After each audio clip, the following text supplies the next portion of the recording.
வணக்கம். உலகின் மிகப்பெரிய ஜனநாயக நாடு இந்தியா. கோடிக்கணக்கான மக்கள் தங்கள் பிரதிநிதிகளை தேர்ந்தெடுக்கும் இந்த தேர்தல் திருவிழாவில் வாக்குப்பதிவு என்பது முதல் பாதி என்றால், வாக்கு எண்ணிக்கை என்பது மிக முக்கியமான இரண்டாம் பாதி. நாம் அளிக்கும் ஒரு வாக்கு எப்படி சரியாக சென்று சேர்கிறது? மின்னணு வாக்குப்பதிவு எந்திரங்களுக்குள் என்ன நடக்கிறது? இந்த முழு செயல்பாட்டையும் இந்த வீடியோவில் ஆழமாக பார்க்கலாம்.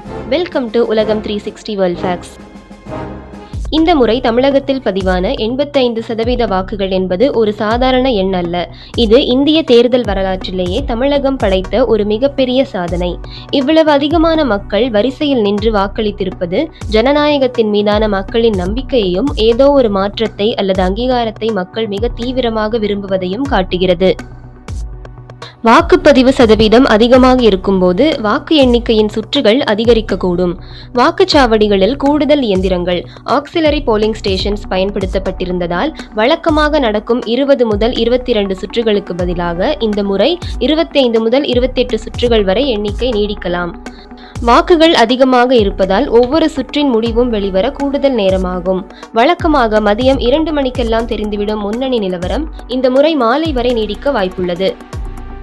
வாக்குப்பதிவு முடிந்தவுடன் ஒவ்வொரு வாக்குச்சாவடியிலிருந்தும் இயந்திரங்கள் பாதுகாப்பாக வாக்கு எண்ணும் மையங்களுக்கு கொண்டு வரப்படும்.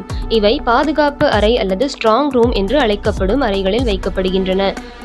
இந்த அறைகளுக்கு உள்ளூர் காவல்துறை, மாநில ஆயுதப்படை மற்றும் மத்திய துணை இராணுவப்படை என 3 அடுக்கு பாதுகாப்பு வழங்கப்படுகிறது. தேர்தல் அதிகாரிகளுடன் சேர்ந்து வேட்பாளர்களின் முகவர்கள் முன்னிலையிலும் அறைகள் சீல் வைக்கப்படும்.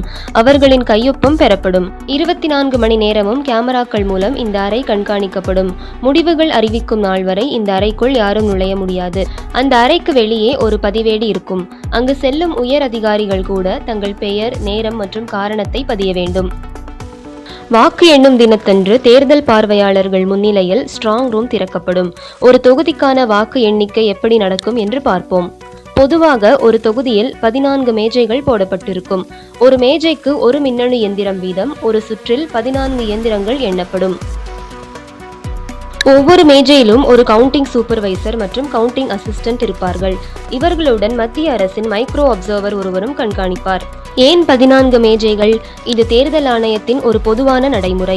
ஒரு தொகுதியில் 300 வாக்குச்சாவடிகள் இருந்தால் ஒரு சுற்றில் 14 இயந்திரங்கள் வீதம் எண்ணப்படும். மொத்தம் 300/14 = 21.4, அதாவது சுமார் 22 சுற்றுகள் வரை வாக்கு எண்ணிக்கை நடக்கும்.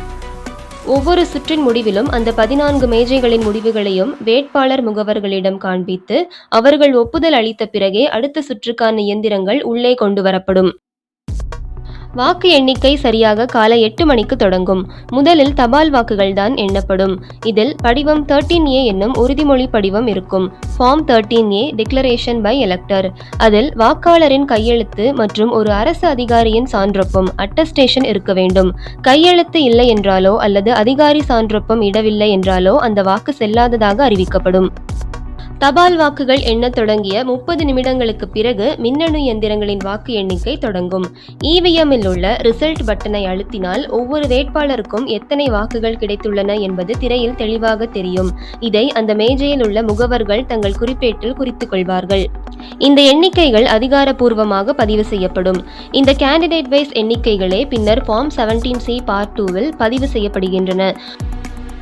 ஃபார்ம் 17C என்றால் என்ன? ஃபார்ம் 17C என்பது ஒரு வாக்குச்சாவடியில் பதிவான வாக்குகளுக்கான அதிகாரப்பூர்வ ஆவணம்.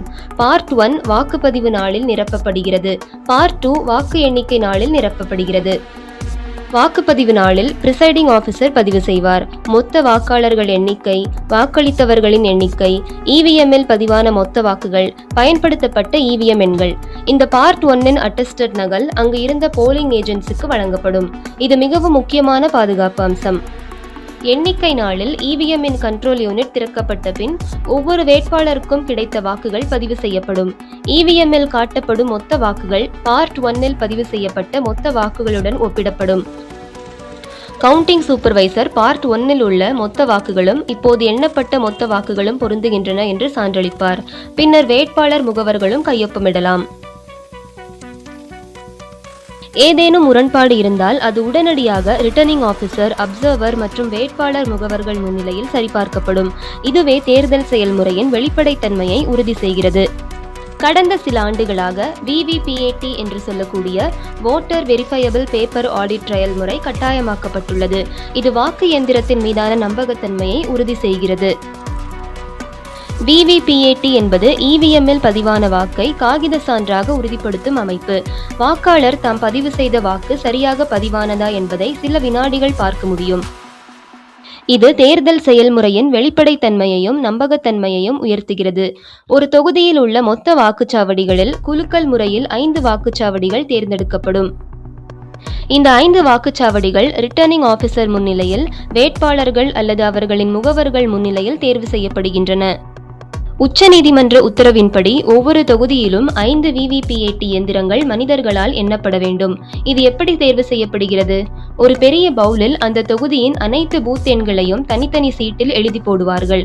தேர்தல் பார்வையாளர் முன்னிலையில் குலுக்கல் முறையில் 5 சீட்டுகள் எடுக்கப்படும். அந்த 5 பூத்களின் காகித சீட்டுகள் எண்ணப்படும். இயந்திர எண்ணிக்கையும் காகித எண்ணிக்கையும் சரியாக இருந்தால் அந்த தொகுதியின் மொத்த முடிவும் அதிகாரப்பூர்வமாக அறிவிக்கப்படும். தேர்தல் நடத்தும் விதிகளின்படி ஒருவேளை EVM இயந்திரத்தில் காட்டப்படும் எண்ணிக்கையும் VVPAT பெட்டியில் உள்ள காகித சீட்டுகளின் எண்ணிக்கையும் ஒத்துப்போகவில்லை என்றால் VVPAT காகித சீட்டுகளின் எண்ணிக்கையே இறுதியானது என்று சட்டம் கூறுகிறது.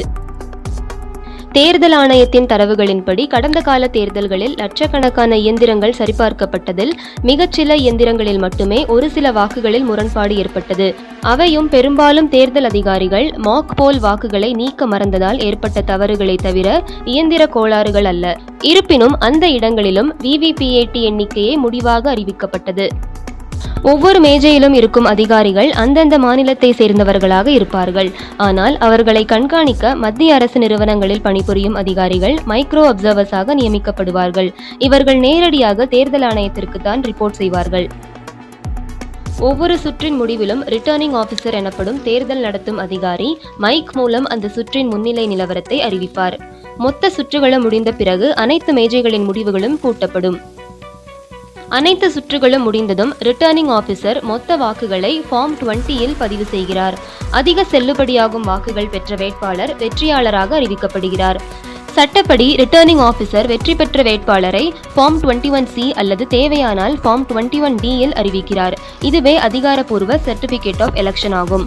பின்னர் ஃபார்ம் 21E-இல் தேர்தல் முடிவு பதிவு செய்யப்படுகிறது. வாக்கு எண்ணிக்கையில் மிக குறைந்த வித்தியாசம் இருந்தால் வேட்பாளர் மறுவாக்கு எண்ணிக்கை கோரவும் சட்டத்தில் இடமுண்டு. தமிழகத்தில் இதற்கு முன் 1967இல் சுமார் 76.5% வாக்குகளும் 2011இல் 78.1% வாக்குகளும் பதிவாகின. ஆனால் 2026இல் பதிவான 85.5% என்பது இதுவரை இல்லாத ஒரு சாதனை. இந்த முறை கிராமப்புறங்களில் பெண்களின் வாக்குப்பதிவு 88% நெருங்கியுள்ளதாக தரவுகள் கூறுகின்றன. முதல் முறை வாக்களிக்கும் இளைஞர்கள் இந்த முறை சுமார் 92% பேர் தங்கள் ஜனநாயக கடமையை ஆற்றியுள்ளனர். வாக்குகள் மிக அதிகமாக பதிவாகியுள்ளதால் வாக்கு எண்ணும் மையங்களில் பாதுகாப்பு மேலும் பலப்படுத்தப்பட்டுள்ளது. ஒவ்வொரு வாக்குப்பதிவு இயந்திரத்திலும் பதிவான வாக்குகளின் எண்ணிக்கையை வாக்காளர் பட்டியலில் உள்ள எண்ணிக்கையோடு சரிபார்க்கும் ஸ்க்ரூட்டினி பணி இந்த முறை மிக கவனமாக நடைபெறும். மின்னணு இயந்திரங்களின் வருகை வாக்கு எண்ணிக்கையை மிக வேகமாகவும் துல்லியமாகவும் மாற்றியுள்ளது. ஒரு நாட்டின் எதிர்காலத்தை தீர்மானிக்கும் இந்த செயல்முறை பல ஆயிரம் அரசு ஊழியர்களின் கடின உழைப்பாலும் தேர்தல் ஆணையத்தின் கடுமையான விதிகளாலும் கட்டமைக்கப்பட்டுள்ளது. ஜனநாயகம் என்பது வெறும் வாக்களிப்பது மட்டுமல்ல, அந்த வாக்கு சரியாக எண்ணப்படுவதை உறுதி செய்வதும் தான்.